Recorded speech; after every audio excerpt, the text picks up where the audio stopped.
2025 సంవత్సరం ప్రపంచవ్యాప్తంగా పెను సంచలనాలు, విషాదాలు, రాజకీయ మార్పుల సమాహారంగా నిలిచింది. అహ్మదాబాద్లో ఎయిర్ ఇండియా విమానం కూలి 261 మంది ప్రాణాలు కోల్పోవడం అత్యంత ఘోరమైన విమాన ప్రమాదంగా మిగిలిపోగా, ఆసియా దేశాలను అతలాకుతలం చేసిన వరదలు పర్యావరణ మార్పుల తీవ్రతను హెచ్చరించాయి. మరోవైపు చైనాకు చెందిన డీప్సీక్ అనే ఏఐ స్టార్టప్ టెక్ ప్రపంచంలో పెను దుమారం రేపి చాట్ జీపీటీకి గట్టి పోటీనిస్తూ ఓపెన్ ఏఐ మార్కెట్ విలువను భారీగా తగ్గించి సరికొత్త సాంకేతిక విప్లవానికి తెరలేపింది.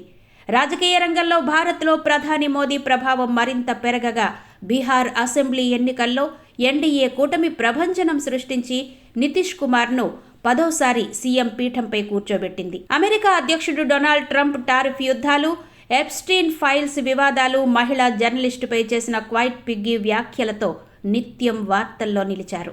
ఇదే సమయంలో రష్యా, ఉక్రెయిన్ మధ్య శాంతి చర్చల దిశగా అడుగులు పడడం, ఇరాన్ సైనిక వ్యవస్థలను ఇజ్రాయెల్ దెబ్బతీయడం వంటి పరిణామాలు అంతర్జాతీయ భౌగోళిక రాజకీయాలను శాసించాయి. భారతీయ సందర్భంలో జమ్మూ కశ్మీర్ పెహల్గాంలో జరిగిన ఉగ్రదాడికి ప్రతీకారంగా సైన్యం చేపట్టిన ఆపరేషన్ సింధూర్ దాయాది దేశానికి గట్టి గుణపాఠం చెప్పింది.